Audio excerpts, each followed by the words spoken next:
What is art, and who gets to decide?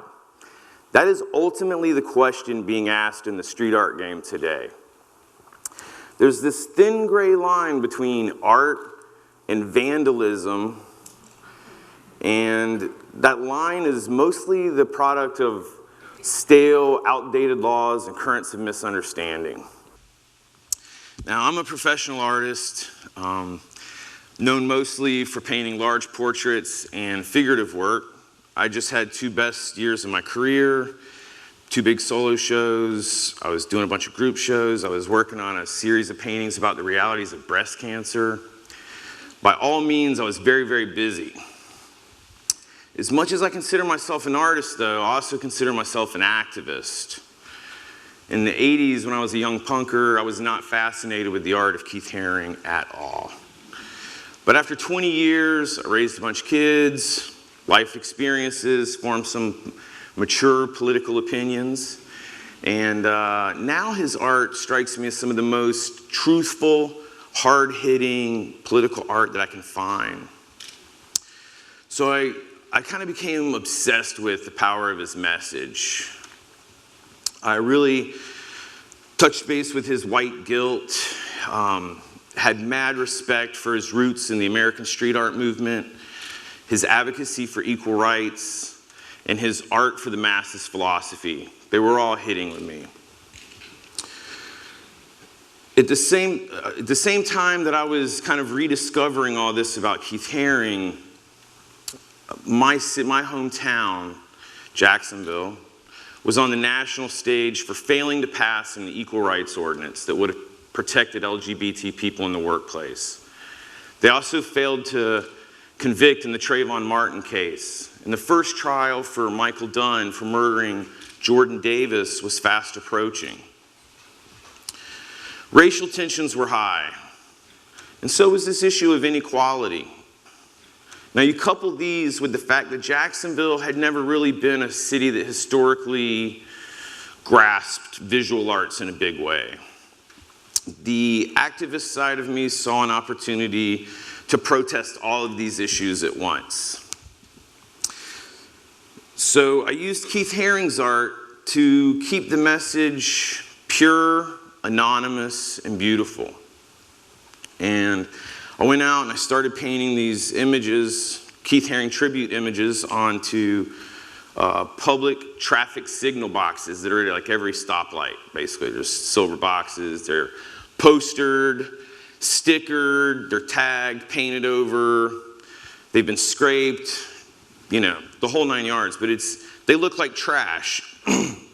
So I kind of picked out like what the best ones in the city were, and I started painting these images on there. And I painted images of equality, people holding up hearts, people hugging. This one where a heart makes like a knot and goes into 2 bodies.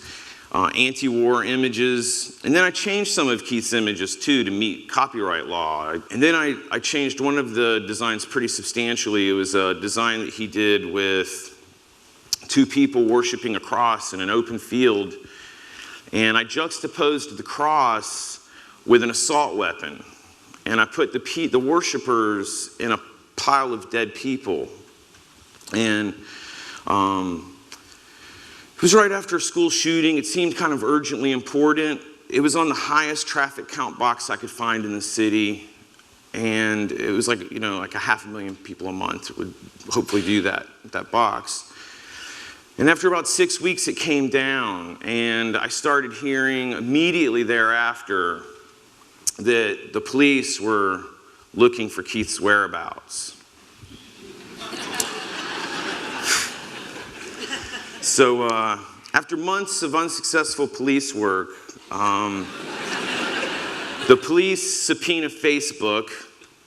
Facebook gives them a bunch of information. They go to Comcast, they track it to me.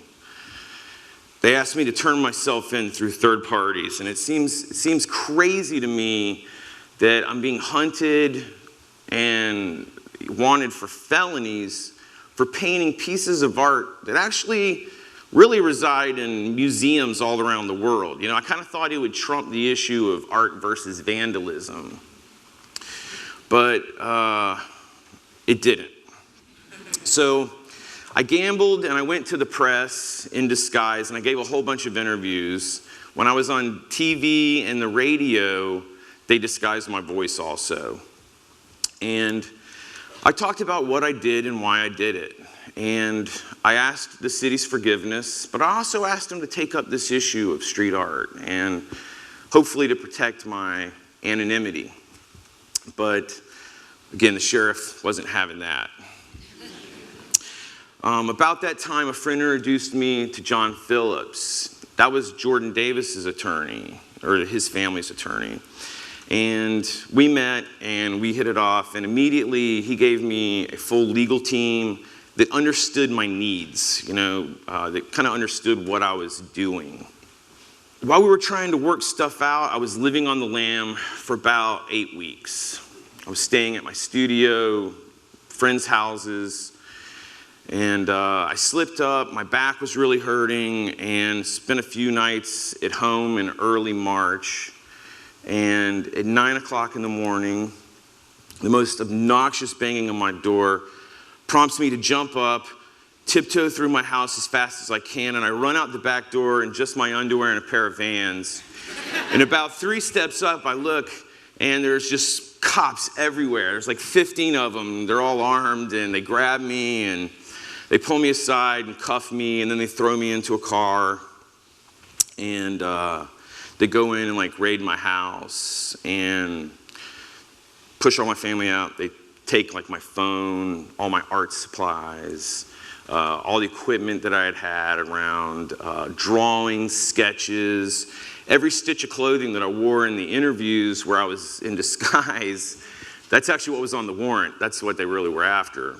So they arrest me, they take me, ask me a bunch of questions for like 3 hours, and tell me how much they are really like me.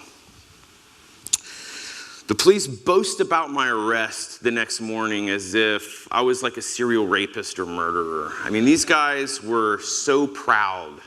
It was all over the place. My anonymity was gone. I posted bail early the next morning, and I was on the front page of the paper above a national story about a terrorist. It was pretty crazy. Then I'm leaving. I go to my house. I pull onto my street. There's a 40-foot news truck parked in front of my house. I'm shitting bricks. I drive right out of town, violate my bail, and I'm not sure, exactly what to do. So I kind of collect my thoughts. I come back, something awesome's happened, After days of topping news, social media, NPR posted my story to the top of their national webpage, and there was all of a sudden this huge public backlash. I don't think the sheriff expected it. I don't think city leaders expected it. Quite honestly, I don't think anybody expected it, but it was awesome. And what it made clear is that Jacksonville was ready for some street art. It was like I had tested it and it worked. Now the thing about street art, it's not really that legal, In America, it's pretty much illegal everywhere. There's exceptions. My favorite's in Sao Paulo, where these artists, they secured walls in the worst neighborhoods. They got 5, 8, 10-story buildings, and they painted these huge, gorgeous murals on them. And then, a year later, they go back and visit the community, and it's been transformed. All these young families are moving in. Crime is greatly reduced. Commerce and cafes are opening because people are coming to see the art. And a whole new community and pride is born out of that art. Now, think about what cities are hot in North America. Austin, Asheville, Portland, Brooklyn, Orlando, Miami, Vancouver. All these cities have had major turnarounds. They did many things during their turnaround. But one of the things that they did early, what seemed to kind of spearhead each of their revivals, was a major embracing of street art. And I don't think that's a mistake. You know, they probably embraced art more in general, but there was a major embracing of street art. Each of these communities created zones where there was big, free art that was exciting and cutting edge. That's what creates community. That's what brings people to a city to eat, shop, live, dine, party. The art like that gives cities identities. This city desperately needs one. It's one of the cheapest ways to transform a landscape, and it's also one of the best ways to create landmark art projects that the whole world will want to come see. Now, a couple of things to think about. This will be a big game changer for Jacksonville. We've just introduced a law that will overwrite 18 local ordinances, codes, and laws that prevent art in our streets right now. Our Downtown Investment Authority was pretty visionary, and they kind of met with me early on, and we talked about what would be awesome, and they got behind it and threw down a lot of money. They got attorneys involved. They went and met with people on the city council, the mayor's office, the cultural council, and our chamber, and they got support pretty much all the way around. And we're shooting for a November 25th passage, so I hope that if you're in Jacksonville, you'll get involved. This will be a big game changer for us. It takes the boxes that I was arrested for painting and pays artists well to paint them.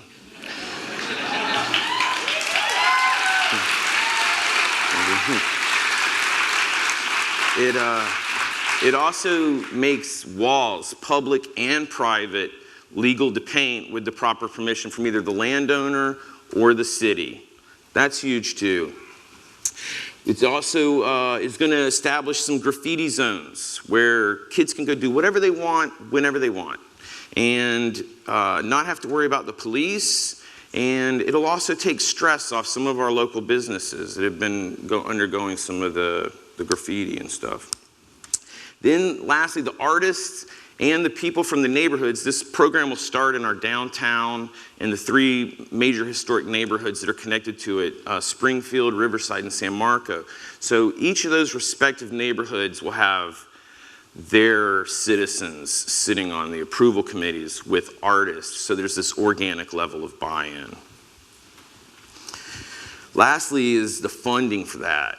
The funding, private and public right now, will drop over $500,000 into our art community over the next year on street art, and that's pretty huge.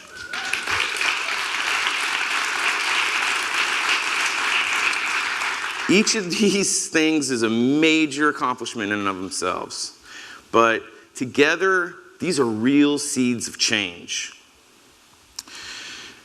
Like I said, this is what brings people to cities. This is art.